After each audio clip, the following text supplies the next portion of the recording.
Nick, and this is World Through Open Eyes. So I'm just making a quick video answering questions that I've received. I haven't gotten too many, but some of them are a little bit more drawn out. The one question was, how do I subscribe without a Google account? Well, you need a Google account in order to subscribe. You don't need a Google account to watch my videos on YouTube, but it's easier to pay attention if you're subscribed. There's other benefits of having a Google account, like when you go on Google Maps, you can save different locations that you either want to go or maybe you've been to and you want to tell a friend about it. Makes it a lot easier to look at that place, look at the reviews, put a star, or make your own list. Hey, these are a list of restaurants I want to go to or I've been and I love. It helps for people who are a little less organized, get organized. And there's a lot of Google services that you can discover that will work well with that. On top of subscribing, if you hit that little bell next to the subscribe button, you'll be notified about future videos that come out. Some people, that just might be, pretty obvious, but for others, it's good information to have. Now, some tips for traveling. First off, I'm just basically going to cover sleeping and transportation. Sleeping, Airbnbs I've found to be a real gem because if you get a room inside of somebody's home, you get the benefits of their knowledge. Some people are a little bit more helpful when it comes to, hey, make sure you check this out, this is how you use the public transportation here, or this restaurant's amazing, they'll take care of you. And other Airbnbs where you have the whole place to yourself can sometimes cost less than hostels where you get the private rooms. Now, I like the private rooms in hostels because I like to be able to leave my camera equipment out. I don't like to pack and unpack just to shove it into a locker and put the lock on, but staying in those more group places, if you're not making videos or you have a little bit better of a luggage selection, could be a benefit for some people just because that's so much more inexpensive. But in places like Barcelona, Madrid, Nice, I found that the Airbnb apartments all to myself have been cheaper than the hostels, and that gives me a chance to just unpack. I can leave sinks and the dishes in the sink until I get to them.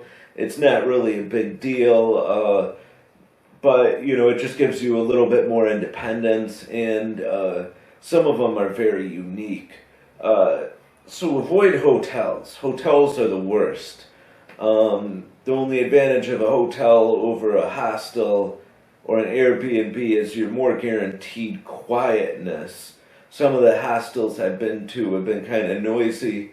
That's why I brought earplugs, people going up and down stairs, or, a group of people arrive and are very noisy. If you're traveling with a group of 6 people, and you get a dorm-style room for 6, it could only be $25 per person. So, that's a great value. Then everybody in the room. You can still spread out, still lock the door when you leave. But when there's 5 other strangers in there, you want to keep your valuables on lock. Now, for transportation, you could rent a car. But unless you're a very good driver, a lot of these cities, especially the older the city, you do not want to drive, and the roads are just too tight. The locals are used to it, and they drive like pros. But I'm sure like places like Ireland, I'll probably want to pick up a car just to check out the countryside. The last time I rented a car, it was like $18 a day. Which, definitely was a great value because it gave me the independence to kind of go where I wanted. I was able to switch my plans up, drive to a different city. When I found out that one of the cities I wanted to go to was packed with people, I was able to just move on. Gives you some flexibility and a place to sleep if worse comes to worse and you can't find anywhere else to sleep. Now, buses are much less comfortable than trains, but can be less expensive and are easier to schedule.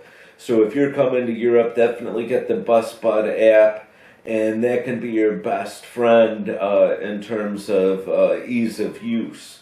Now, trains, of course, are quicker, and if you have a rail pass and you are able to use it, you get automatically upgraded to first class. That doesn't mean when you use the rail pass you don't have to pay anything. You still have to pay a reservation fee, which can be anywhere from $15 to $35, but then you get a meal and drinks.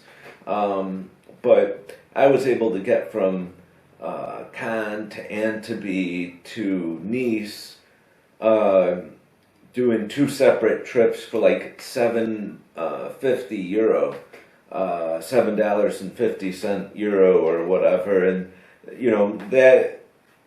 if I used my rail pass for 2 different days for that would not have been a good value for me. 12 days was $770, which is pretty hefty, except when you consider Barcelona to or Madrid to Barcelona is $130 second class, and I had to pay $25, and I got a meal, extra leg room, and liquor. So that made the ride a lot less harsh. So if you guys have any other questions or comments, make sure you subscribe if you have a Google account. If not, it's easy to make. If you're not willing to make a Google account or you don't want to, that's fine. Still watch my videos. You could always send me an email, worldthroughopeneyes@gmail.com. Any suggestions, I'll take them, incorporate them into future videos. All right, thanks.